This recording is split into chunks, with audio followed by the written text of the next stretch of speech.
ಜಗತ್ ಪ್ರಸಿದ್ಧ ವಿಜಯನಗರ ಸಾಮ್ರಾಜ್ಯ ಪತನವಾದಾಗ ಆ ಸಾಮ್ರಾಜ್ಯದ ರಾಜರಿಗೆ ಆಶ್ರಯ ನೀಡಕ್ಕೆ ದಕ್ಷಿಣದ ರಾಜ್ಯಗಳು ಸಂಸ್ಥಾನಗಳು ಸುಲ್ತಾನನಿಗೆ ಭಯಪಟ್ಟಿದ್ವು. ಆದ್ರೆ ಆಗ ನನ್ನ ದೇಹ ಬಿದ್ರು ಚಿಂತೆ ಇಲ್ಲ, ನನ್ನ ಕರ್ತವ್ಯ ಮರೆಯೋದಿಲ್ಲ, ಉಂಡ ಮನೆಗೆ ದ್ರೋಹ ಬಗೆಯಲ್ಲ ಅಂತ ಗರ್ಜಿಸಿದ ಮಲೆನಾಡಿನ ವೀರ ಕೆಚ್ಚದೆಯ ಕನ್ನಡಿಗ ಶಿವಪ್ಪ ನಾಯಕ. ಬನ್ನಿ ಶಿವಪ್ಪ ನಾಯಕನ ಒಂದು ಕಿರು ಪರಿಚಯ ಕೊಡಕ್ ಪ್ರಯತ್ನ ಪಡ್ತೀನಿ, ದಯವಿಟ್ಟು ನೋಡಿ. ಶಿವಪ್ಪ ನಾಯಕನಿಗೆ ಕೇವಲ ಹೊರಗಿನ ಶತ್ರುಗಳಷ್ಟೇ ಅಲ್ಲ, ಅರಮನೆಯ ಒಳಗಡೆ ಇದ್ದ ದ್ರೋಹಿಗಳು ಇವರನ್ನ ಕೊಲ್ಲಕ್ಕೆ ಸಂಚು ಹಾಕಿದ್ರು. ಒಮ್ಮೆ ಕಡತದ ಕಚೇರಿಯಲ್ಲಿ ಇವರನ್ನ ಕೋಣೆಯ ಒಳಗಡೆ ಬೀಗ ಹಾಕಿ ಕೊಲ್ಲಕ್ಕೆ ಸಂಚು ಮಾಡಿದ್ರು. ಶಿವಪ್ಪ ನಾಯಕ ತನ್ನ ಕೈಯಲ್ಲಿದ್ದ ನಾಗಮುರಿ ಖಡ್ಗವನ್ನ ಹಿಡಿದು ಸಿಂಹದಂತೆ ಹೊರಬಂದು ತನ್ನ ಮೇಲೆ ಬಂದ ಶತ್ರುಗಳನ್ನ ಕ್ಷಣಾರ್ಧದಲ್ಲಿ ತುಂಡರಿಸಿ ಹಾಕಿದ್ರು. ಅರಬ್ಬಿ ಸಮುದ್ರದಲ್ಲಿ ನಾವೇ ಪ್ರಬಲರು ಅಂತ ಮೆರೆಯುತ್ತಿದ್ದ ಪೋರ್ಚುಗೀಸರ ಪ್ರಾಬಲ್ಯವನ್ನ ಮುರಿದು ಪ್ರಜೆಗಳಿಗೆ ನೆಮ್ಮದಿಯನ್ನ ತಂದುಕೊಟ್ಟವರು ನಮ್ಮ ಶಿವಪ್ಪ ನಾಯಕ. ದಕ್ಷಿಣದಲ್ಲಿ ಶ್ರೀರಂಗಪಟ್ಟಣದಿಂದ ಹಿಡಿದು ಉತ್ತರದಲ್ಲಿ ಬಿಜಾಪುರದ ಗಡಿಯವರೆಗೆ ಕೆಳದಿಯ ಸಾಮ್ರಾಜ್ಯವನ್ನ ವಿಸ್ತರಿಸಿದ ಪ್ರಭುಗಳು ಶಿವಪ್ಪ ನಾಯಕರು. ವಿಜಯನಗರದ ಸಾಮ್ರಾಟ ಶ್ರೀರಂಗರಾಯರು ದಿಕ್ಕಿಲ್ಲದೆ ಅಲೆಯುತ್ತಿದ್ದಾಗ ಬಿಜಾಪುರದ ಸುಲ್ತಾನನಿಗೆ ಹೆದರಿ ಯಾರು ಆಶ್ರಯ ನೀಡಲು ನಿರಾಕರಿಸಿದಾಗ ಶಿವಪ್ಪ ನಾಯಕ ಮುಂದೆ ಬಂದು ನಮ್ಮ ಹಿರಿಯರು ವಿಜಯನಗರದ ಉಪ್ಪನ್ನ ಉಂಡವರು,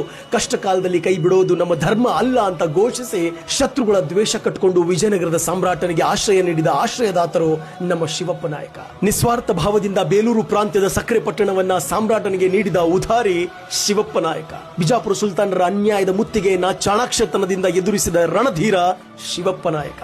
ದ್ರೋಹವನ್ನ ಎಸಗಿದ ಬಾಣಾವರ ಮತ್ತು ತರೀಕೆರೆಯ ಪಾಳೆಯಗಾರರನ್ನ ಬಗ್ಗು ಬಡಿದ ಗಂಡುಗಲಿ ಶಿವಪ್ಪ ನಾಯಕ. ಇವರು ಜಾರಿಗೆ ತಂದಂತಹ ಕಂದಾಯ ಪದ್ಧತಿ ಇವತ್ತಿಗೂ ಇತಿಹಾಸದಲ್ಲಿ ಸುವರ್ಣಾಕ್ಷರಗಳಲ್ಲಿ ಉಳಿದಿದೆ. ಅದನ್ನ ನಾವು ಶಿವಪ್ಪ ನಾಯಕನ ಶಿಸ್ತು ಅಂತ ಕರಿತೇವೆ. ಕತ್ತಿ ವರಸೆ, ಮಲ್ಲ ಯುದ್ಧ, ಕುದುರೆ ಸವಾರಿಯಲ್ಲಿ ನಿಪುಣ ನಮ್ಮ ಬಿದನೂರಿನ ಪ್ರಭು ಕೆಳದಿಯ ನಾಯಕ ಶಿವಪ್ಪ ನಾಯಕ. ಕೆಳದಿ ನಾಯಕರ ಸುಪ್ರಸಿದ್ಧ ಬಲಿಷ್ಠ ದೊರೆ ಶಿವಪ್ಪ ನಾಯಕ.